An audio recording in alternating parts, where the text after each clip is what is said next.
My name is Athena Company. I'm a stand-up comedian, writer, broadcaster and parent, and I love being a parent, but these kids, I don't know, I'm reading to them and they're not saying anything back to me. Every night I read stories and they still can't have a conversation to me that doesn't involve, I want ice cream or I don't want to eat that. There's nothing intellectual coming out of these kids and I'm trying so hard. So to keep me stimulated, I invite a friend round to keep my company. Today I've got a dude. I was thinking about how long I've known this dude for.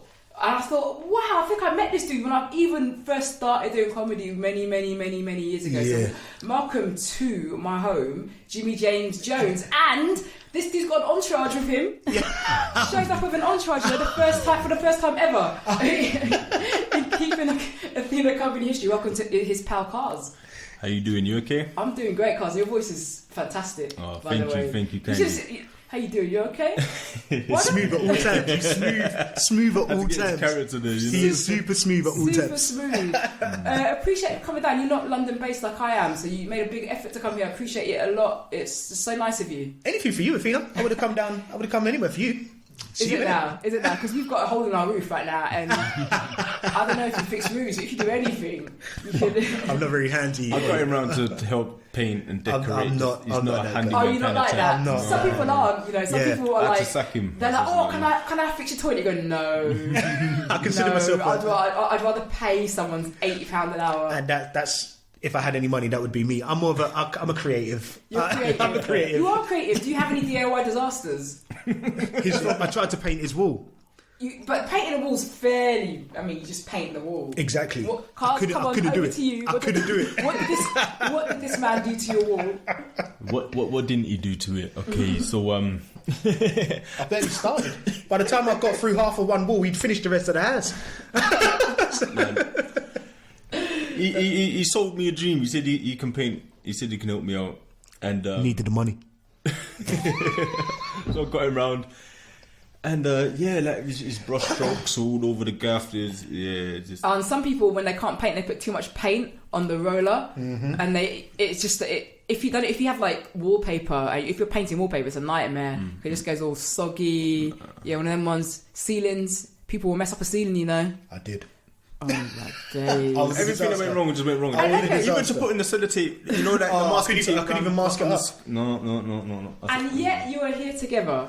You are Yeah, here. he's my best friend. Why has this relationship sustained these dramas? What has sustained this relationship through the dramas? Me, I think I'm the reason because he's too volatile. Oh, I love it. Okay. No, he's the best. You know what it is.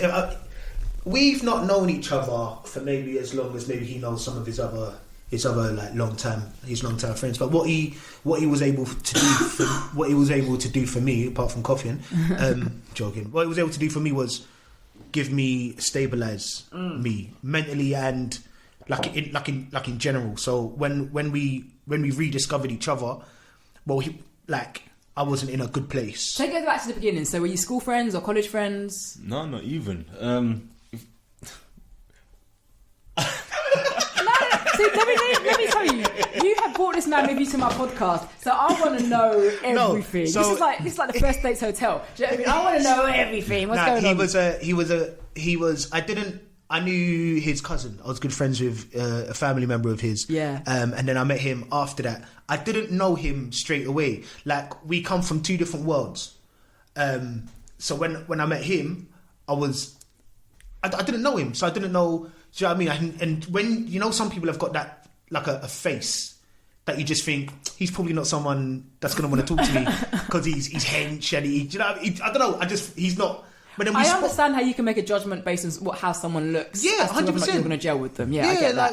You thought I was unapproachable, innit? 100% unapproachable. Yeah, especially and even down to his voice. I think I'd done a show. We used to do this thing in Milton Keynes called I think it was called Spotlight every Sunday, and I think right.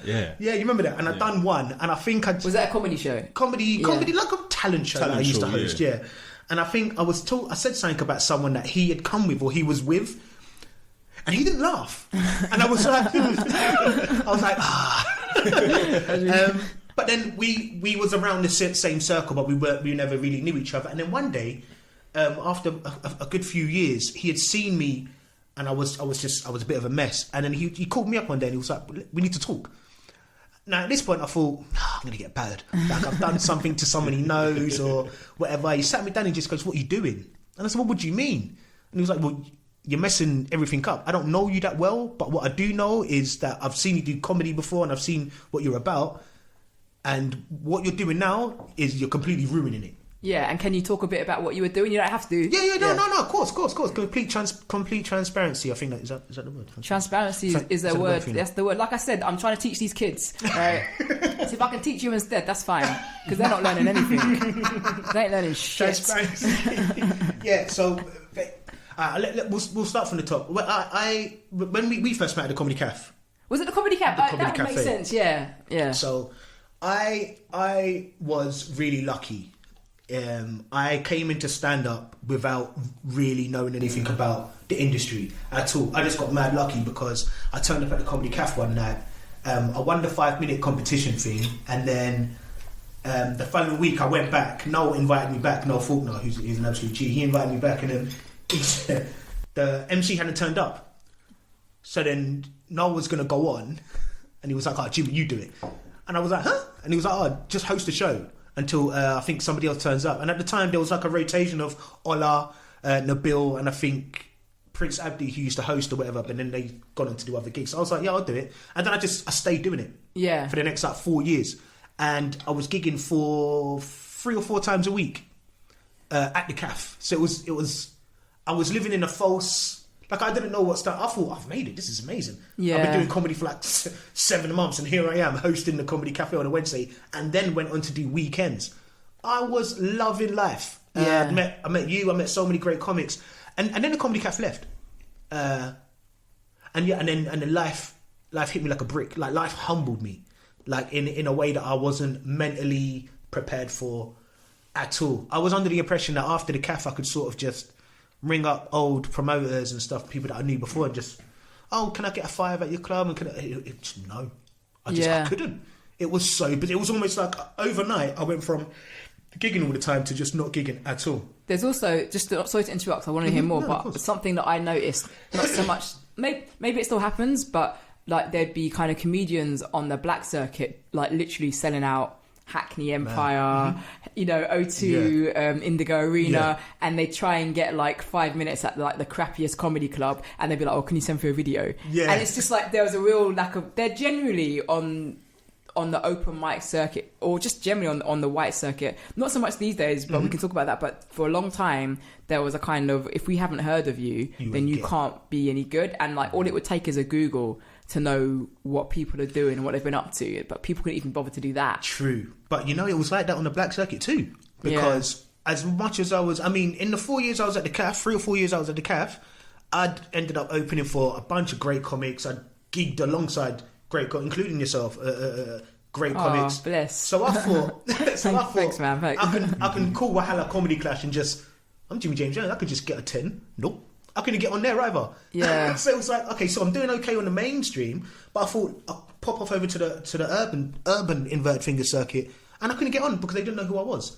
And I was like, yeah, but everybody knows who I am over there. Like, how come I can't? And I'm black. You should just put me on. I don't know. Yeah. It's a real dark... For anyone who wants to get into comedy, there's a really weird kind of mix of entitlement and humbleness that you need to have. Man.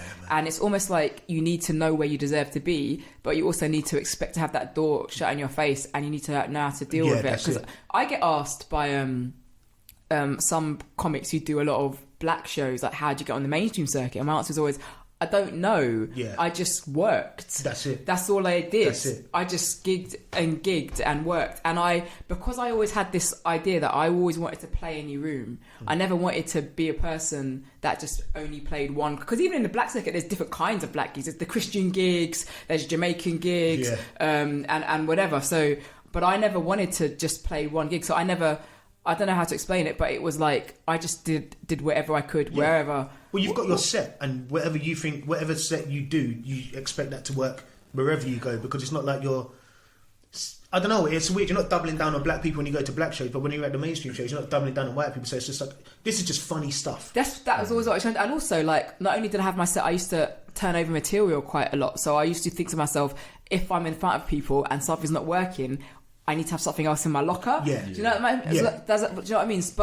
But I've had this rejection that you've had, where you go somewhere and they go, we don't know who you are, and you go somewhere else and they go, we don't know who you are. Well, but people know who you are because you've been working, right? And this is it. So then it almost, then in my head I'm going, am I not working hard enough? I mean, have I not done the 4 years at the CAF, gig with all these different people? And I guess it was because of Noel, but I never had the experience of the circuit. Yeah. I never had the hustle and bustle of going to a backyard and just sitting or top secret, or even doing funny business and stuff. I've never done any of these things before because I got lucky enough to do the CAF on a Wednesday, and I just carried on doing it. I never really thought about that, and it wasn't just you. There's quite a few acts that worked a lot at the Comedy Cafe. People who are listening won't not be aware of this, or may not be aware. There was a club called the Comedy Cafe, like a really big comedy club in London, and it shut down maybe 2 or 3 years ago now. Yeah. So Karz, where did you come into this story? So Jimmy's like he's lost this regular gig. He's realised he's not maybe made the connections that he should have been making. Well, not should have been making, but he could have been making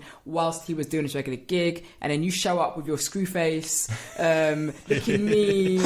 I'll just explain something before looking hench, you know. Before he gets into it, I will explain that. The reason why he sort of took me to a corner and told me to get my ish together, because I was doing a lot of... I was sinking. I was mad depressed, and I was doing mad drugs. Yeah. And I wasn't doing anything with my life. And I think he discovered that. Whereas other people were enabling me. Because at the time, I was doing all these really cool black shows too on ITV too, like Pranksterz, Sorry I Didn't Know. Which at the time, I didn't realise that I wasn't getting booked to do anything normal. It was only in October. I was literally the October comic for about 2 years.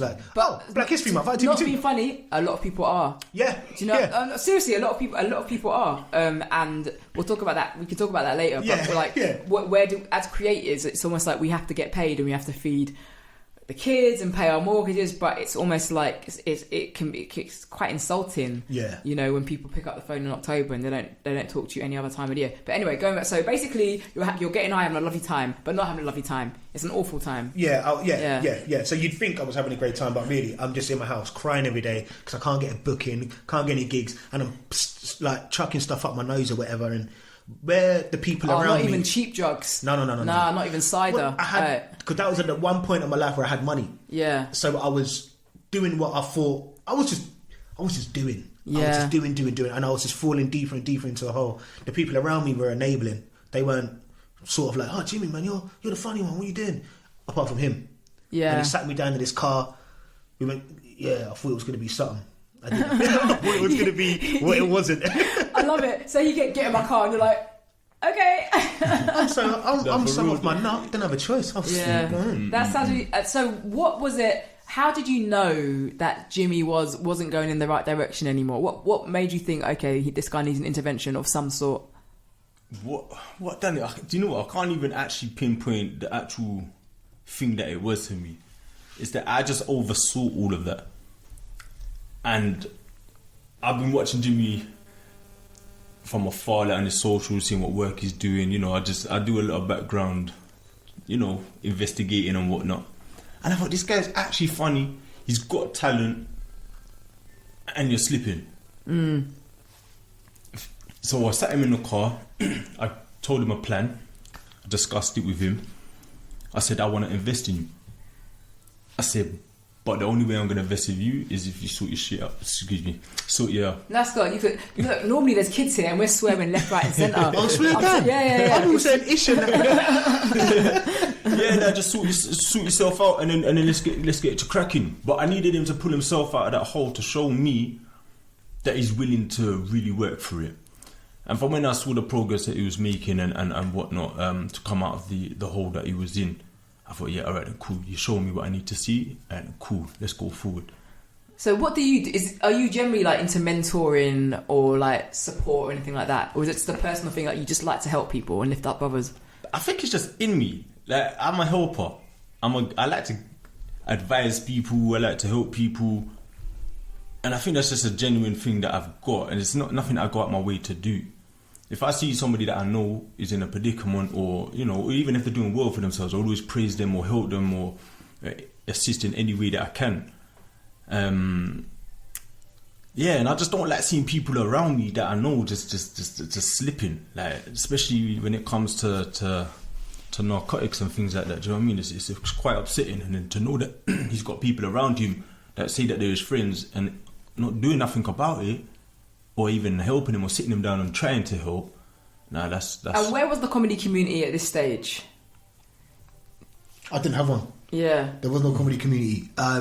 It's like I said, after the CAF goes, everyone else does. That's how it felt. And it's not to sound like I'm ever, because I'm all my friends in comedy that are doing well. I message them all the time. We chat and I praise every time they do something big or release something. I'm full of praise. But before it was like, I'd go home, flick on the telly, and then I'd see someone doing well. And as happy as I am for them, yeah, it would just, a little bit of me would just break inside. Every time I saw one of my brethren do something great, I'd congratulate them and I think, oh man, I'm so happy for them. But then at the same time, a little piece of me would just snap away, because in my head I'm going, what did I do? And then I started trying to run my own shows, because I couldn't write and I had nothing in me left. So I started thought, you know what, I want to put on shows. So I started doing this thing called It's Just Jokes, which was great. And then we done a show in London, and that's when it all fell apart.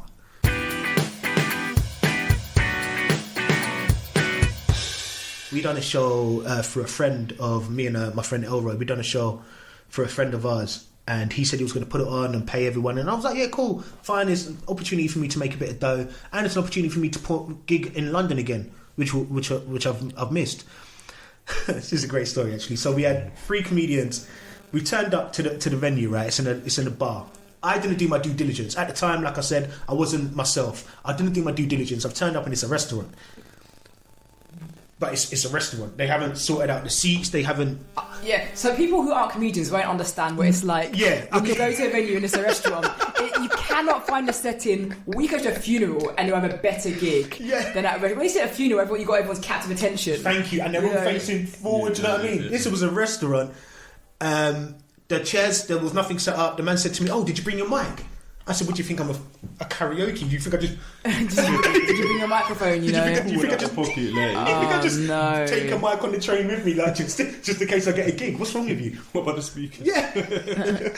Did you not provide anything?" So then we spent an hour, as I got there about R6. We spent an hour getting other people. I'm calling Ori, getting other people to help out, bring things that we need for the venue. And then people started turning up. And then Nico was meant to be our first comedian. So Nico Yearwood. Big up Nico Yearwood, by the way. Yeah, he's on the podcast too, yeah. That's one of the man there, that's my boy as well. But he turned up here. He walked in, saw all the black people and said, "I'm not doing this." No, Nico don't do black gigs. Bro, he turned up, walked in and he just said, "Jimmy, I'm so sorry, man." But just to pause this is a really important point. A lot of black acts don't like doing black gigs. No, you will find acts who aren't white who are more keen. Yeah. The way I rationalise that is it hurts more when you die, especially if you do very well generally on the quote unquote mainstream circuit. I watched people like Kane Brown when I started who could do both, and I went. And I remember watching Kane Brown do the black circuit once, and I remember crying tears. More so about the audience reaction. They were off their seats, flinging the chair. And they're running. Oh my days! But if you die, oh my! It's like you slap one of their sisters. Dying at a black gig's the worst. It is the worst. Dying at a mainstream gig, it's all right. They'll come up to you after. I understand what you were trying to do there. It's okay. You'll get them next time. And black guys are like, "Big man, you're rubbish." Yeah, and also that's the thing. Like on the mainstream circuit, there's a much. This is going to sound terrible, and I don't mean this to sound terrible, but I think on the mainstream circuit, there's a bit more appreciation for the craft. So sometimes you say things on stage and it's not funny, and they'll go, "That's not funny," but your next joke could be funny. You say one bad joke at a black gig, the whole set. You'll be lucky. Even if you started strong, if you started strong, they're just like, he's ruined it. Yeah, he's ruined it. You can't say that. It's that's the energy of the gig, and that's why, like when you look at people like Judy Love and Mo, it's almost like you're running up a steeper hill, but that makes you a fitter person, right? And so black gigs are like you've got so much further, you fall much further because the expectation is higher, and the people are harder to please because we are hard to please. We are. I come to the house, offer you Plantain, is that all you got, love? I Wait, before I carry on with my story, you think that's bad? This brother called me up here when he came to get me. My brother comes, my best friend, and he called me up. He said to me, "Oh, can you bring me out a fork, please?" I said, "Yeah, no problem." Before I hung up, he just said, "Make sure it's clean." In my head, I was going, "Why would I bring you out a dirty fork?" But then I thought, oh my days, I better make sure it's clean. I'm worried I gave you dirty forks now. I'm like, oh my god. I wrapped up the fork in tissue before I put it out just to make sure. I'm like, bro, I'm very particular. We are particular people, and that's good. We got standards. We wash our legs. This is all, this is all part of it. But that is why some of us are like, we're used. The mainstream circuit is a little bit easier. It is easier. So this gig falls apart. Nico turns up and turns around again. So he leaves. So now me and Elroy, who I was doing it with, we're panicking because we're like, we booked Mo. We booked Mo for the show, and we only really had. And when was this? Was this like before the come up? This was just before the come up. Right. This was 2016. So this was mid breakdown for me. Okay. Bear in mind. So a little bit before the comeback actually, because it's like 2018, 2019. Yeah. So 2016, 2017 times, but it was definitely before the breakdown. My own personal breakdown. So I was in the midst of it because I needed the money. Yeah, I really needed to do so. That's why we agreed to do it without any due diligence. So we turned up anyway, and Nico said, "You know what, Jimmy, I'm not doing this," and he dipped.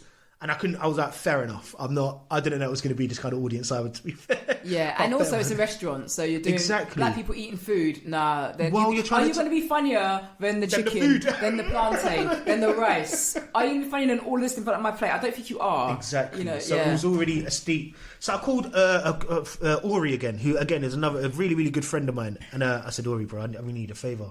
I said, I'm in Angel. I really need a comedian. And he was like, I could bring you Quincy. And I was like, Quincy, I love Quincy. Yeah. That's the man them. And he's a vet. Quincy's on the podcast too, yeah. Yeah, I used to talk to, he used to give me advice and stuff, and a vet. I don't think I've even told him this story. We do the show. The show goes terribly.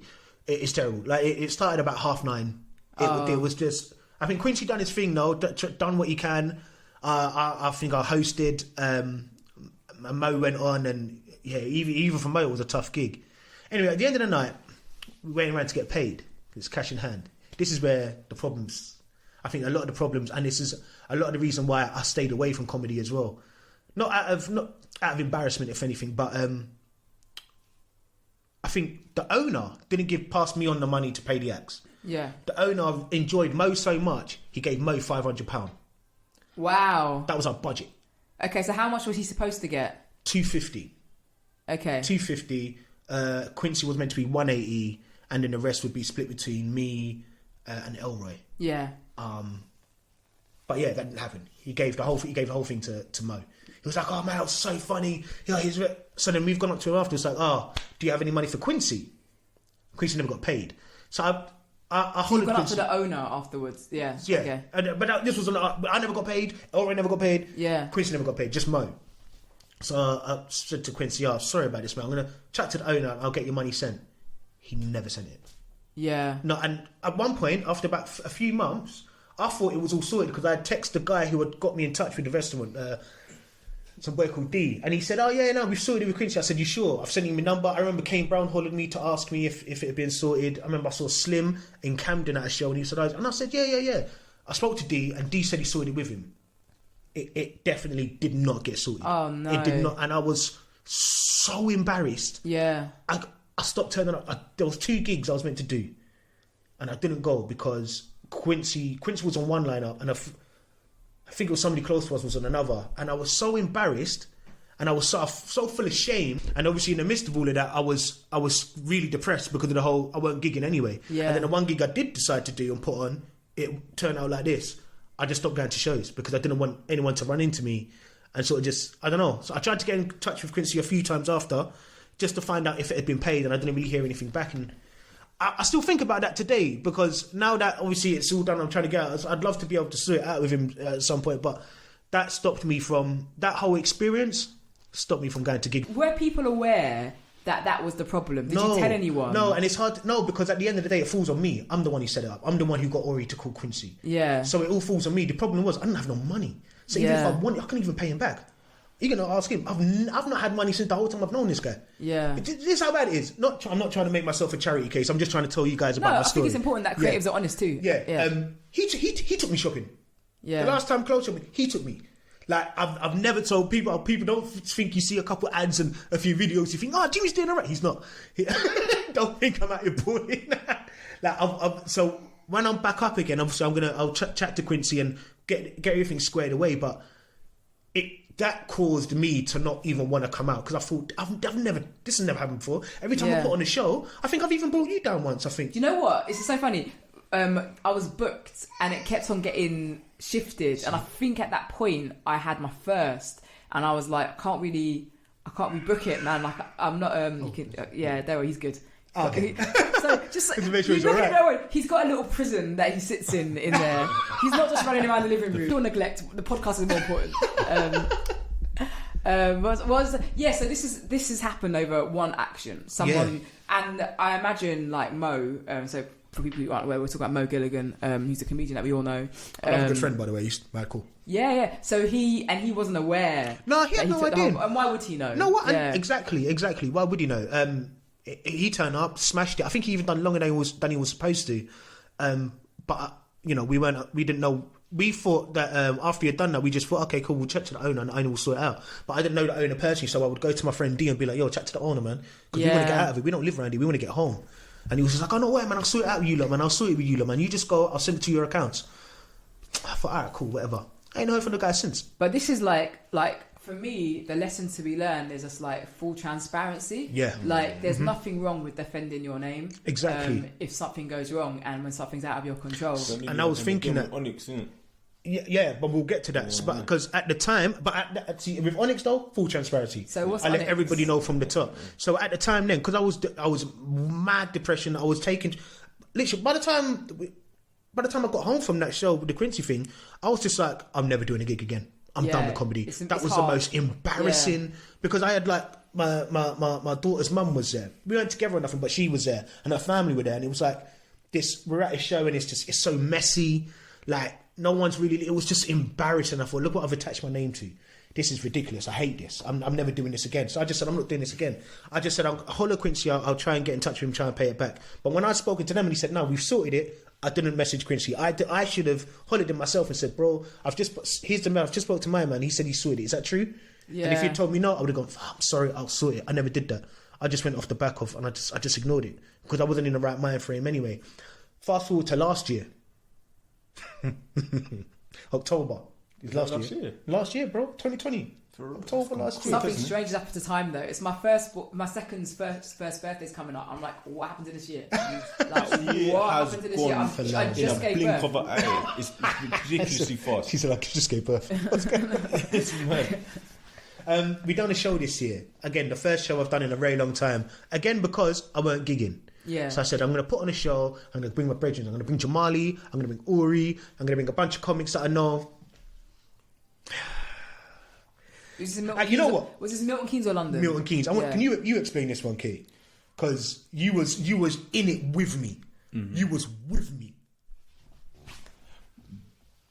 I'm trying to give the censored version real quick. No, make it uncensored, man. Like, we've got time. I'll edit it. Editing is my job. Yeah. I want all of the L's. Yeah. Give it to her. Yeah, no. So you put on the show. We had some good acts down. Really good acts. Probably the best MK's probably ever seen. To be fair. Nice venue, quite a good turnout as well, wasn't it? 150 during COVID. Yeah, and during actually, you broke the law. No, it was a big room. It was a big room. It was a big enough room to fit. Social distancing measures were in everything place. was in measure. Everything was above board. Cool. And the same turnout, the owners, it was a bit of a shambles on their side in regards to their staff and how they were providing services and etc. And they tried to say that they didn't make enough money, so they can't pay, etc. Then that's when you was getting nervous again. He's like, oh my days. I was just going to lock it off. Again. I was going to lock off comedy in general. I was just saying, I'm just going to stick to a 9 to 5 because I can't keep doing this twice in a row. Even in the space of 4 years, but twice in a row. Come on, man. It's triggering. And I was just like, no, that's not happening. That's happening. So I said, I'll pay the comedians out of my own pocket and I'll get the money back from the club. And so we did that, made sure everybody was cool. Went to the club. Long and short, I got my money back, innit? Yeah, there was reluctant. There's very, very reluctant Oh, to I give see the money this. So back. you have ways of making people talk, so to speak, and also And ways pay. of getting. Not Jimmy though. Jimmy doesn't have ways to make people talk. Jimmy just tells jokes. No, but they're just coming out of all the excuses in the world, and the thing is, at the end of the day, the comedians came. They done what they came to do. Yeah. Pay them. Exactly. Like, If you don't make money as a club, you didn't sell enough drinks. That's on you. The thing is, they did make money on the drinks. They were just slow with the service, and they're saying that some people left without paying. Precisely. That's all on them. Yeah. But they was coming out with all these excuses. It wasn't the first event, not with us, but with other people that they've tried to do a left and a right with. You know what I mean? But I wasn't gonna be down the pocket. So yeah, by the end of that evening, they transferred over the money that was owed. Did you kidnap? Who did you kidnap? Who would you say? I didn't kidnap nobody. No comment. But give him money, otherwise Frazzle's ear gets cut off or something. Nah. You there was did no what- violence involved at all. But you were persuasive. I'm very persuasive. But I think that's important, like to have an advocate as well. Just Exactly. in life, having an advocate. Exactly, is because so I important. couldn't do it, and I didn't want the same thing to happen the first time. But I was so afraid of what would happen, that it would happen again. I just said, look, mate, this is what's going on. I don't really like telling people things or revealing things. But I think this year, the last few months, I said, you know what? I'm just going to be completely transparent with everyone and be completely honest as to where I've been. Because people have asked, like, Jimmy, man, you're back. And I'm like, back? I never really left, but what do you think happened? You're like, oh, I just thought you fell off. Like, I just didn't think you were on it anymore. Yeah. And I'm like, rah, is that what people thought? I never really thought that. I mean, a couple of years ago, I had you down, do my charity show. Yeah, I really enjoyed that, by the way. Did you enjoy it? Yeah, I really we've had a done good another one on Zoom, and now the charity gets lots of funding. So That's amazing. They Congrats. don't really want my £600 from the comedy show. You want it? We've got $8,000, Athena. Go away. But I'm so glad you did that. But I kind of feel like the way I describe it is that comedy is like a fast-moving river. Yeah. And sometimes what happens is you jump out of the river for whatever reason, and everything just keeps going by, but you're still there, you know, and just because that you haven't gone away, it's just everything's moving forward. So freaking fast as well, yeah. It's so fast, and all it is like sometimes you just need to know when you need to wait for that time to like jump back in safely, you know, and here we are. to find also what suits you. Like for me personally, like I was like always happy with my stand-up. I always just wanted to write comedy that I would listen to, and to write comedy that kind of conveyed the kind of ideas that I've got in my head, but I didn't know how else to get them out. I couldn't write a book, or I couldn't, you know, or do anything else. So, but I also realised that made me incompatible with lots of opportunities that are out there. So I couldn't do Pranksterz, for example, talking about white supremacy. You know what I mean? They'd be like, "What are you doing?" If you know what I mean? I can't go on Don't Hate the Players. You know, like I love the show and I love rap music. If anything, like if I was on that show, I think I'd murder it. I was going to say, what do you mean you can't do it? At the same time, I understand why they'd be like, yeah, but why would we have you and we can have all these other people who are just like pure energy, you know? And it's kind of like I had to realise, oh, actually, I am introverted. I'd like to stay in my yard and read books, and I like to write jokes that I can just speak and like I can read out loud when people listen to me, and not expecting to be running around because they think it's like that funny. Like, does that make sense? Yeah, no, it does. 100%. So I had to find my lane where that worked, and I don't really know how I did that. But Radio 4 has a lot to do with that. Like, you Fair know, enough. but what I'm trying to say is, by staying with what made me happy and by doing what I think is the best work I can do, I've eventually... You mastered your craft. I'm still on that way. I'm still on that journey, you know, but that's how I managed to get a career out of it. Yeah. And I think that's the key now. It's like, rather than when you said earlier, like, oh, I'm looking at these people and they're doing X, Y, and Z, maybe you have another... Yes, and that's it. Maybe you have another And that's what it place, is. you know, That's or maybe it, you need to make the other place. Like, and that's it. Yeah. But it's hard to get to that realization at the time. Yeah. You know, so at the time I'm saying, I mean, because I don't have any of these feelings now, but at the time it's very easy to be like, oh yeah, that's my friend, or oh, I just saw your boy on the TV, or I just saw, especially after you've done Pranksters or and stuff like that. It's like, bro, I just saw my man doing that, and you're like, oh, what about you? And you just... Oh. I still get that though. I get that. Even my partner's like, oh, if I say someone on Live at the Apollo and I know them, he sort of is a bit like, oh, hurry up then. Do you know what I mean? Like, I can't... But you know what? The thing about Live at the Apollo now is, I wouldn't be surprised if I saw you in the next year or so, because I think they're looking at Like the people that are on there now, I'm like, oh my god, I recognise so many more people now. I think the comedy industry is now getting better at looking at the circuit. 100%. Yes. And pulling up talent. 100%. But there's still a huge amount of luck and management involved in it. Like a lot of it is who's your manager. You know, there's no getting away from that. A lot of it is it's not who you know. It's not what you know. It's who you know. And there's a lot of networking. There's just no getting away from once you've even decided the kind of act you want to be, the kind of place you want to be in. There's no getting away from the business side of it, and that's something I tell people all the time. Like, people are like, you're doing really well, and it's like, yes, but there are things that I have in my life that are like mad coincidence and mad luck, and I know that. So I'm very prepared for it all to go, for the rug to be pulled out from underneath me. And there we go, I needed everything, all of that to happen to me to realise that the rug can be taken from me. Because like I said, I was living in a false land where I thought, well, I'm at the cafe now, I'm doing gigs 4 times a week. What are you not talking about? You were doing an open mic for like 10 years. Well, I need to do that. I just turn up, start smashing. So I just thought I was that guy. When it left, it took years for myself to finally realise and to humble myself. You know what I mean? And to realise that, you know what, you just got to stay consistent, stay, like you just said, just stay in your lane, and then, because like you said, the rug could be at any given point. So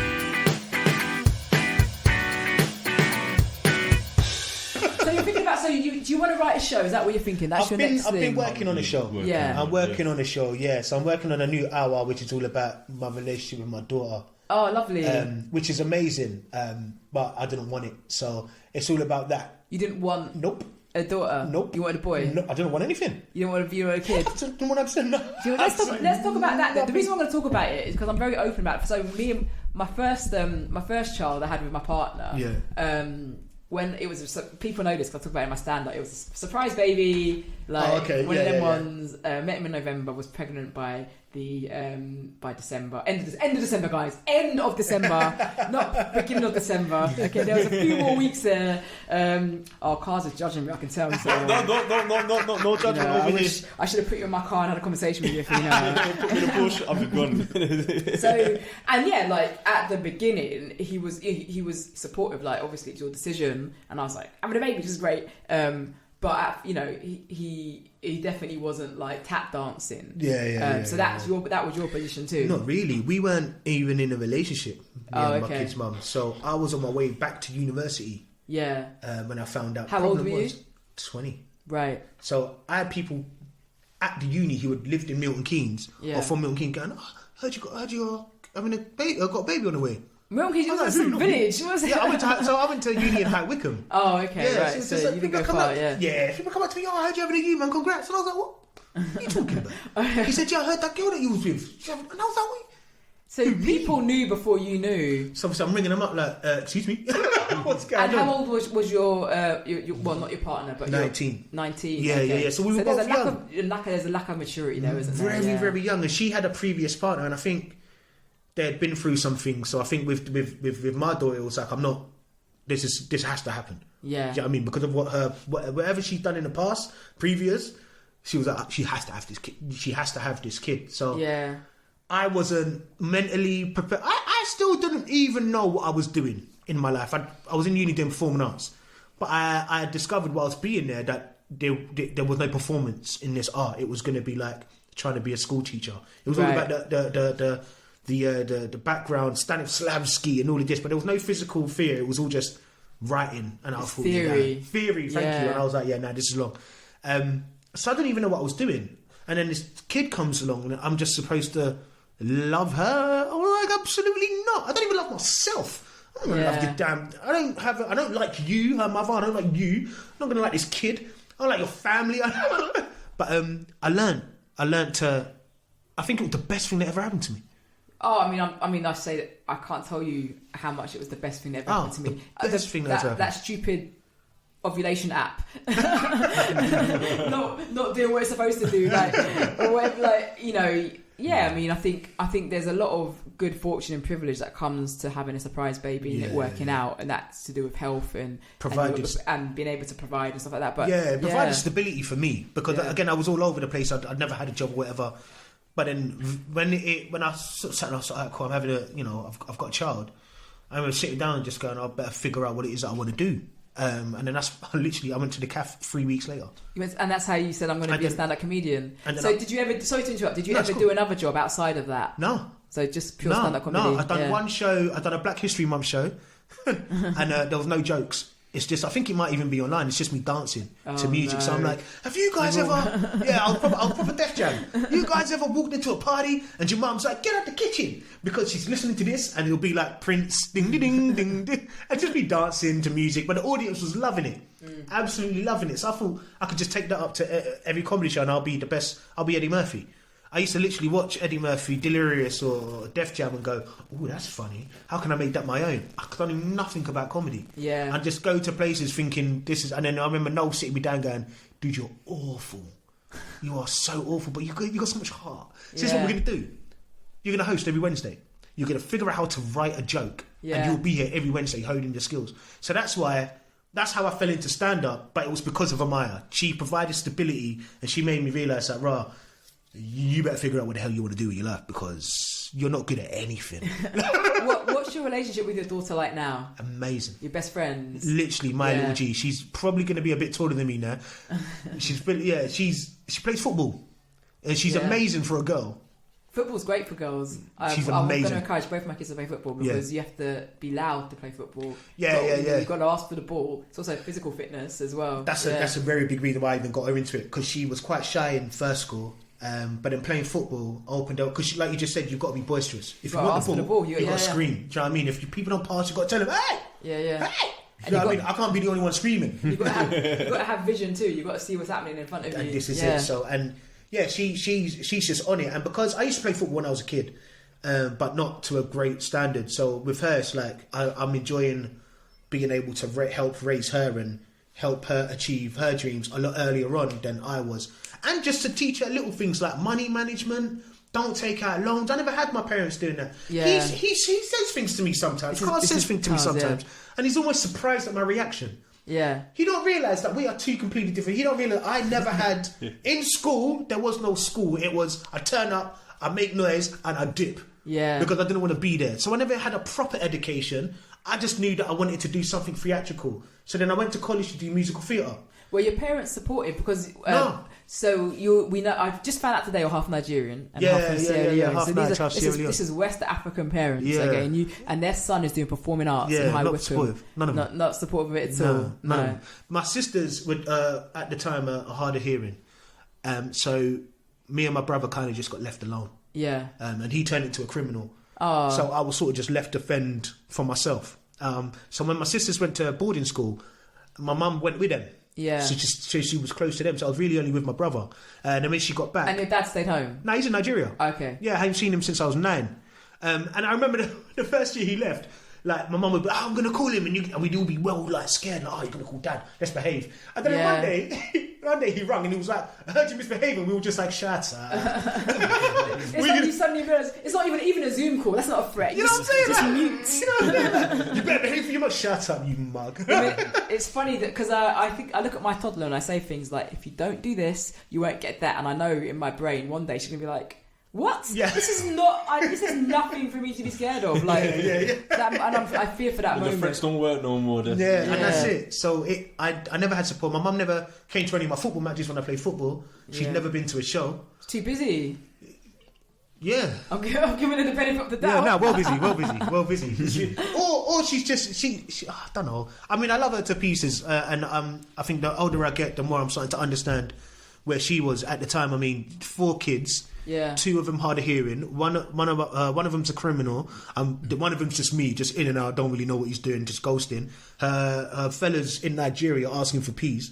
She's worked as a nurse, so she would work all day, come home, and the money that she's earning, she's sending to Nigeria. But she's got 4 kids at home and the house she's trying to look up. Do you know what I mean? Yeah. But it's at the time, all I'm thinking is, you're a dickhead, man. You're never around. You don't come to none of my shows. You don't shout. You don't holler. You don't support me. That's really sad. So in many ways, to be where you are is an achievement in itself. To have a daughter, to have a vision, to have worked as a comedian. Obviously, you had that moment where you needed saving, but you're back on track. I never really thought about that, to be honest. No, I don't really feel like I'm back on track yet. But the way you've just said it, it's like, oh, thank you.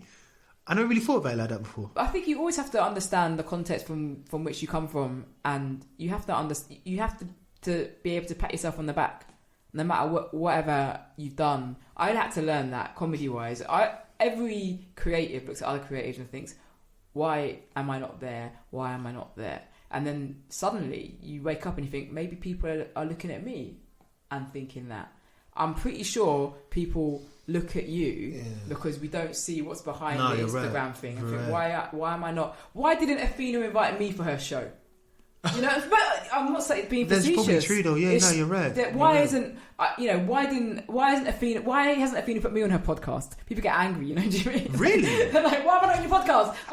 You've been watching Holly for that? Like jokingly. Oh, okay, but you know it's not joking. Jokingly. You know it's not joking. I asked one person who will remain nameless, and this person was like, I've been waiting for this, Athena. But it's like, it's very easy, and it's all jokes at the end of the day, and it really is. Yeah. But I'm just trying to give an example of how we're very sensitive people, and things that shouldn't make a mark on our armour, it's inevitable, like it just does. So you have to think, well, what have I done that people would think I was there? You have been on telly. Some people ain't being called during October at all. Yeah, no, you're right. So when you think, oh, people only call me during October, trust me, there's people who ain't being called at all. I am grateful, by the way. Don't ever get it twisted. I am super grateful. I've just realised that maybe what I've sounded did sound a bit ungrateful. I'm super grateful and I'm super happy about it. It's just, you know, every now and again I want to call in June, you know? Yeah. No, but it's true. But also, the other thing is like, sometimes you do something and it's like really high profile and then but it doesn't lead on to something else. Yeah. And we have to remember that, like,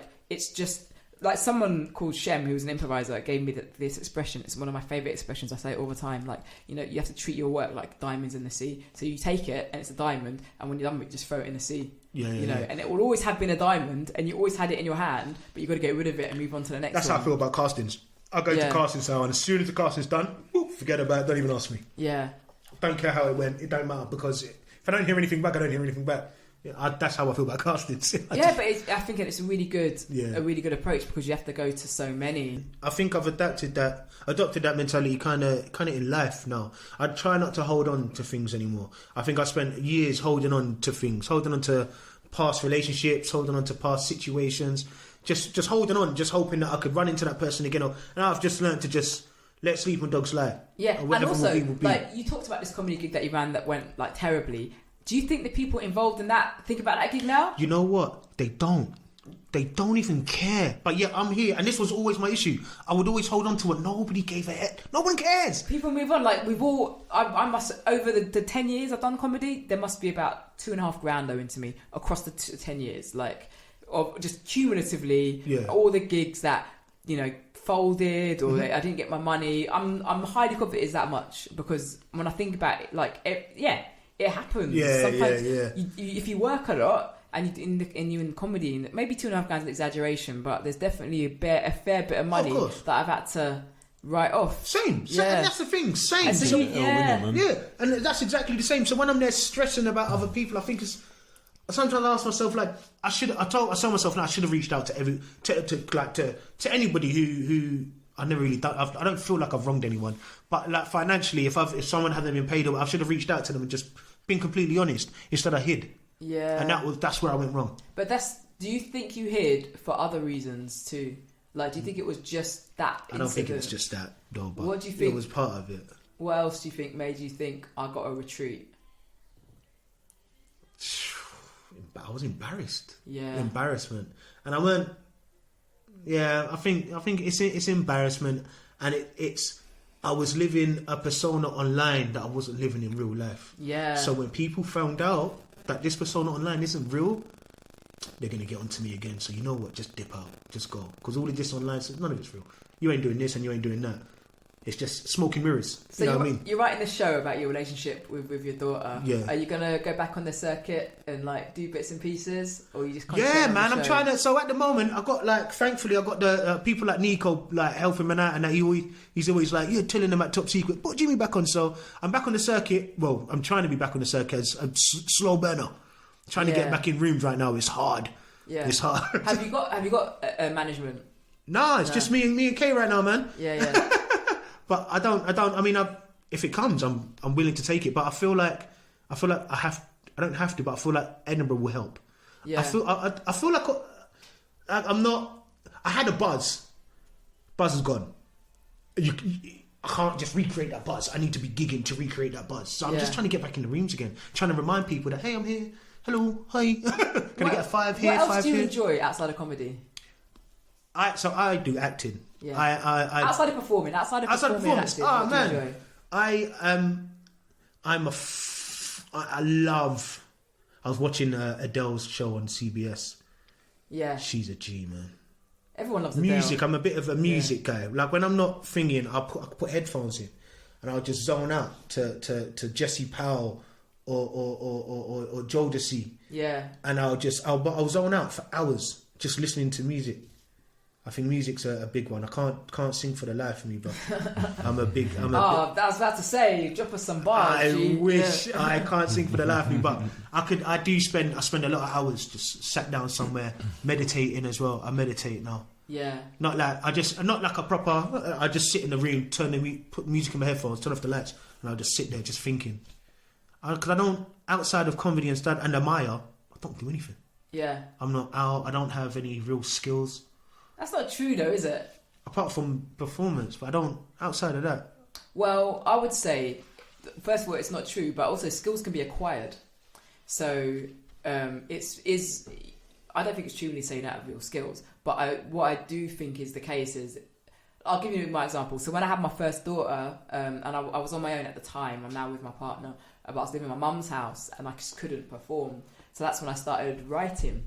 Like scripted comedy. Oh, is that what? Sorry, no, I write as well. I do apologise. No, I do a bit of writing. The man said he got I'm no so skills. You see what I'm saying? No, said it, you know. No, wait, the man sorry. Said it. You know what's mad? I can see the waveforms of him going, I've got no skills. I thought you It's meant there. outside of that in general. Well, sorry. Kind of, no, but you know, writing scripted comedy is a little bit outside of acting and performing. I do apologise. I thought you meant outside of performance in general. What are you working on? So I wrote a sitcom. I wrote a sitcom a couple of years ago with what is his name? Lee Griffiths.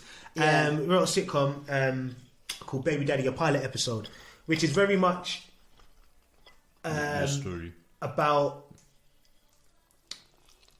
me, about a guy with a daughter who wants to do stand up, and his missus is the breadwinner. So she's a lawyer, and I'm a stay-at-home dad. Yeah, and it's just about navigating a young child whilst trying to figure out your own dream, which was kind of like my life. Do you know what I mean? And I think it's quite a cool script. I'll even send it to you later if you want. It's quite a cool script. We worked on it for ages. I'd love to read it. Yeah, I'll send it to you later on. Can I give you notes? Absolutely. Oh, cool. Absolutely. Coming from a talented writer like yourself. Oh, bless you. Furthermore, I should have sent this to you ages ago. I don't know why I did it before, but I genuinely, when I chat to people and they tell me they got a script, I say to them, please send, if with all the humility in my heart, because like no one's commissioning my shit. Do you know what I mean? Like I'm working, but people have them on their project. No one's commissioning my shit, but I do know how to write a script these days. Yeah, I will send that over to you, and I do a lot of writing. I try. Working with a guy, you know Al Banco? No. He used to. You remember Yanga? Did you do that whole thing at Yanga, the green screen? Did you do it? I was invited. You didn't go. I did. Yeah, the green screen show. Bless them. I had a terrible time on that show. But I'm not surprised. It was the most bizarre show. It was the most bizarre show. So we don't know what the show was.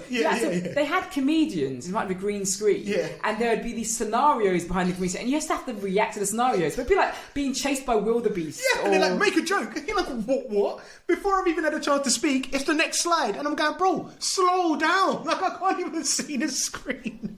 It was a funny one. That was mental. So I met a guy on there called Al. Okay. And we work on a lot of writing projects together as well. So we're just writing little concepts, little things that we're hoping that could work anywhere. To be honest, we're doing like a cartoon thing at the moment, right? Like an animation. Yeah.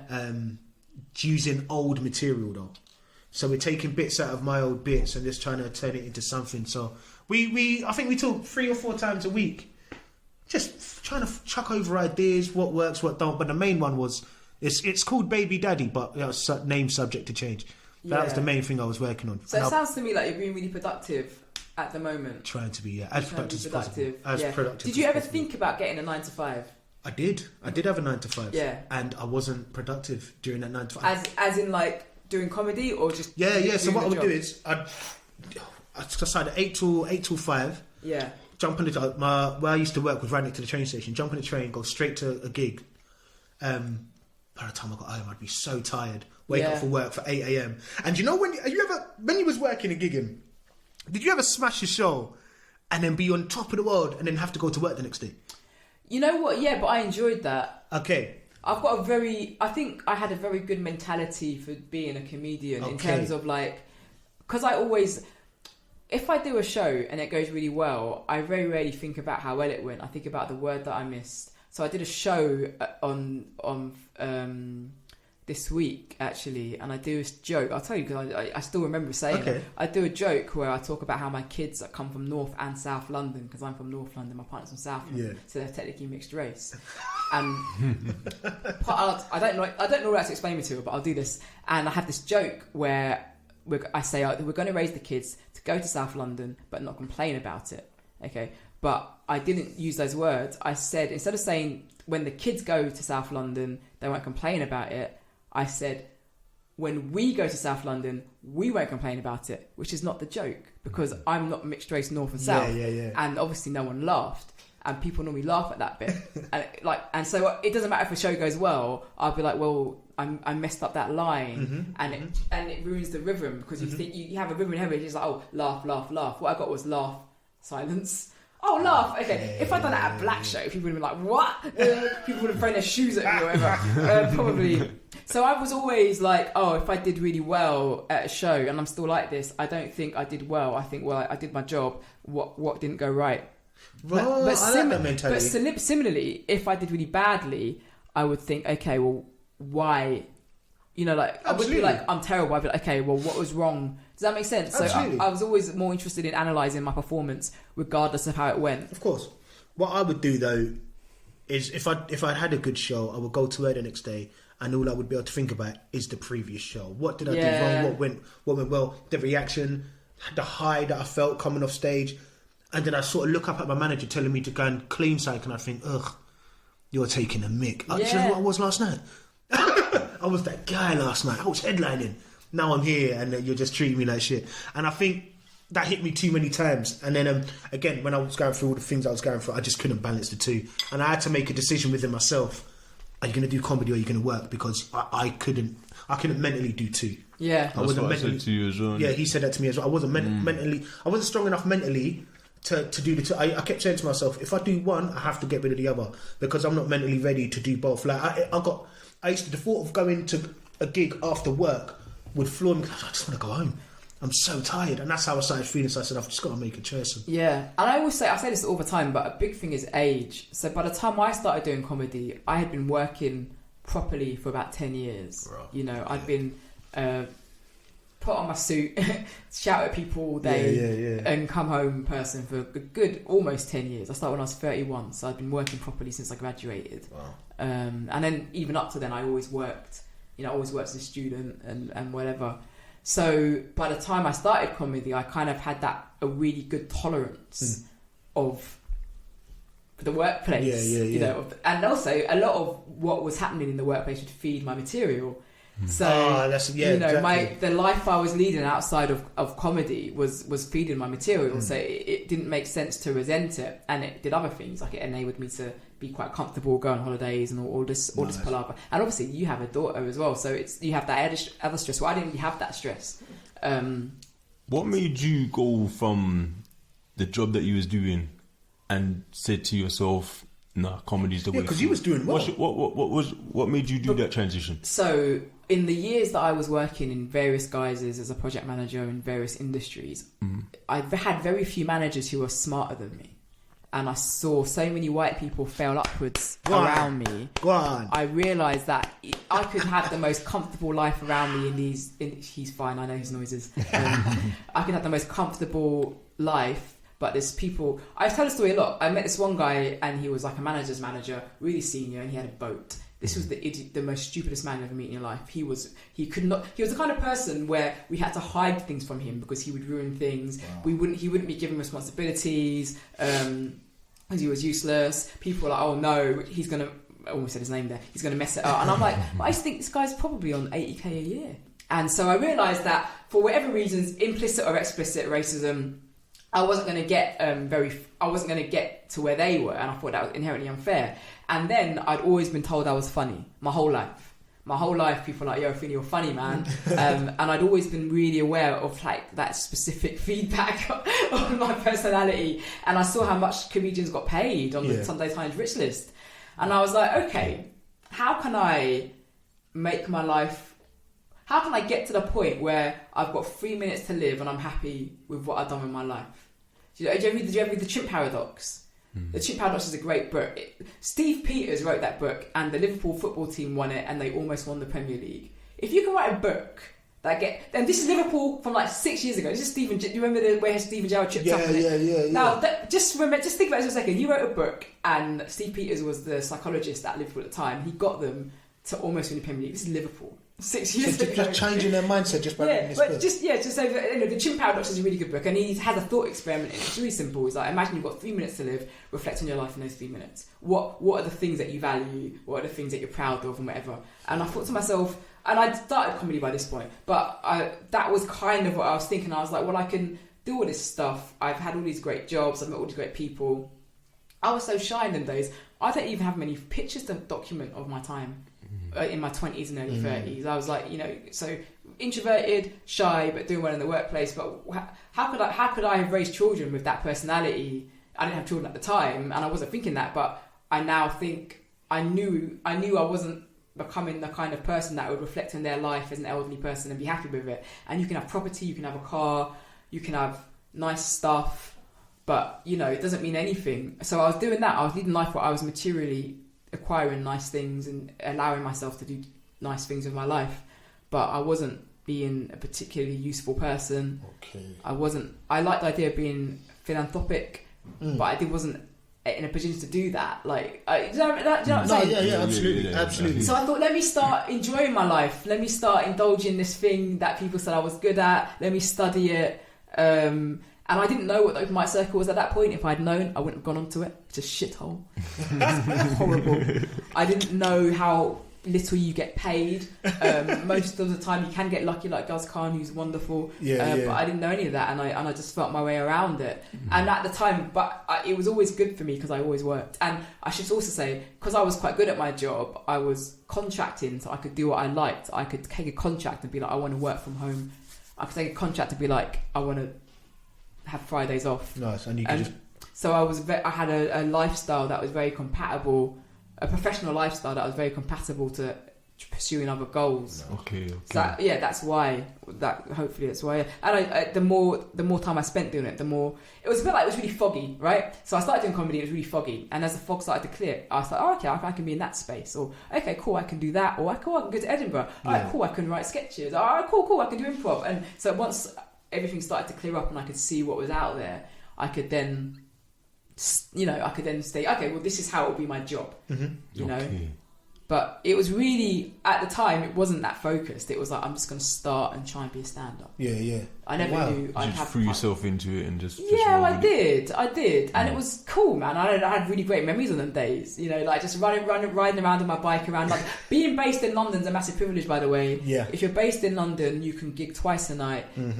Sometimes more. Sometimes more. Really learning your craft. And a lot of people don't like those gigs. I don't want to perform to 20 comedians. Why not? Yeah, because if you perform to 20 comedians and you can... Make them laugh, yeah.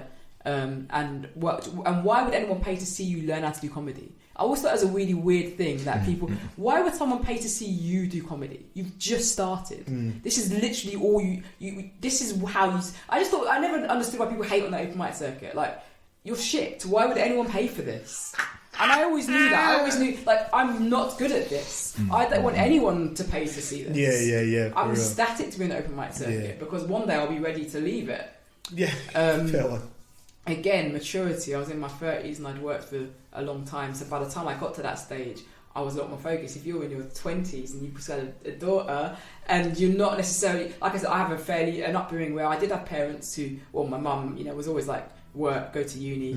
I had that professional guidance. I had that. She was present in my life in a way that your parents probably weren't. So I had a lot of advantages that enabled me to manage the peculiarities of a creative career. How many times did you get mistaken for other comics? All the time. Tanya Moore. People used to put Tanya Moore's picture on flyers. Do you remember this? You came to the comedy cafe one time, and Noel, bless him, Noel was quite old. No, it's not. No, it's no. No, was it? No, I'm saying there's no excuse. Yeah, Really, no, like- fair one. No, and he had just seen Tanya Moore's a G, by the way, lovely girl. He had just seen Tanya perform the week before, so then you was there, and then he goes, "Oh, Tanya's back again." I said, "Where? Tanya's not here." And he was like, "Go over there, look, Tanya's back. Why? 2 weeks in a row. We need to, like, why did you invite her back?" I said, "I never invited Tanya, but that's not fucking Tanya." And he goes, "Oh."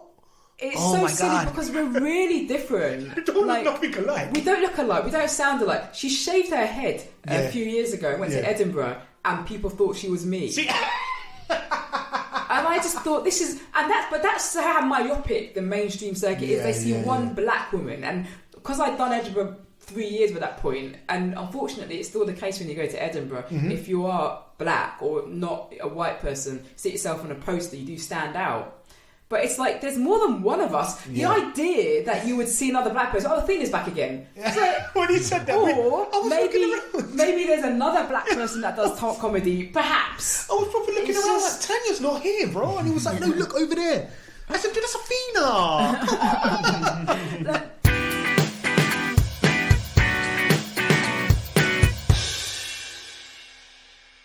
Might ask everyone to bring a friend. I don't know what he's like to say. I wasn't expecting this chat at all. I don't know. I never know what to expect. But this is definitely the most surprising chat, and I'm really grateful. Really? Yeah. You know what it is? I've always got along with Athena, and you know what? When you invited me down to your library laughs, it was the only gig I had done in about 5 months. No way. Before and after, it was the only gig I had for a very long I time. had no idea. Exactly. I turned up. I was chatting to a bonjo. How good is Fatia? How do you say her name? Fatia. Yeah. I first saw her there. Okay. 2-3 years later, I don't see her again, and then boom, Jonathan. I said, "Yo, she's a G." But check it out. She works, man. Exactly. She works. It was so good to Put see. her head down and work. And sorry to interrupt. I always say this in comedy. Like, you might not get to the level you want to get, but if you're funny, you'll get there eventually. You will not slip through the cracks because it's so hard to be funny. Yeah. It's one of the hardest things in the world. So you might not get to live at the Apollo. You might not get to the comedy festival in America, in Canada, whatever. But you'll get something out of the game. I just remember seeing her at your show. I remember seeing her at her show thinking, "Wow, she's so funny," and I'd never seen her before. And at the time, I thought, I know every comic. I didn't know that, and I thought she's amazing. Yeah. So to see where people have gone, it's just like, man, it's so good to see, especially women of colour on the TV on a regular basis as well. Because just being black. A black guy on TV is like, "Oh my god, that's amazing," but being a woman of colour on TV on a regular basis is a big deal. Well, look, Jimmy, you've been amazing. Thank you. Karz, you've been amazing too. I've Thank kept you very for much. so long. You got. No, it's all good. I don't know what to say really. This has just been like, thank you for being so open. Yeah, well, I was going to say it's because I think that you're. I think we've always got on, and I've always thought you were cool. So, and I think I'm at that point in my life now where I got to be, man. Oh, and I just wish I'd asked you earlier. It's just this podcast is just shambles. Like, people think it's. Sometimes I wake up and I think, God, I've got to put an episode out, and I just think, who do I want to talk to? Yeah, literally. And I wake up in the morning and then I just message someone, and I wish I had more planning. I used to do it fortnightly, and that went out the window. Now it comes anyway. Jimmy, I really appreciate it. Thank you so much for having us. No, thank you very much for having us. Yeah, appreciate it. Thank you.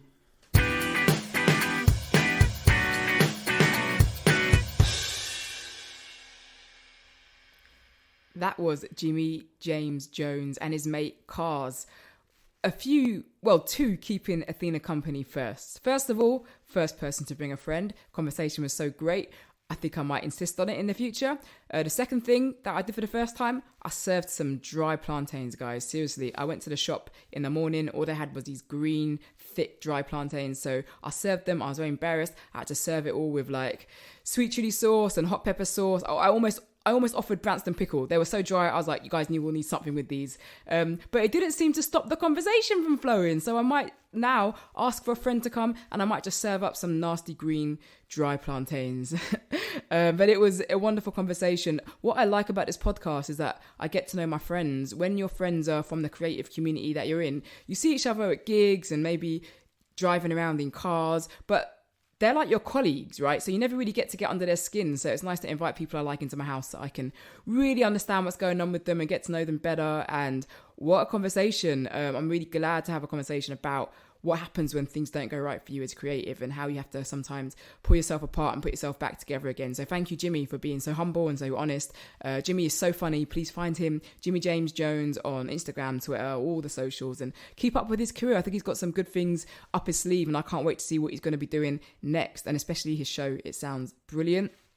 You know the score. I'm Athena Company, stand-up comedian, writer, blah, blah, blah. Find me on Instagram, Twitter, Facebook. If you've liked this podcast, do what you do with podcasts that you like. Share, comment, tell people about it. I don't know. If you're on the bus and you're listening to this podcast, stick your earpiece into someone else's ear and say, have you heard this podcast? Or maybe don't do that. Bit unhygienic in these times of Corona.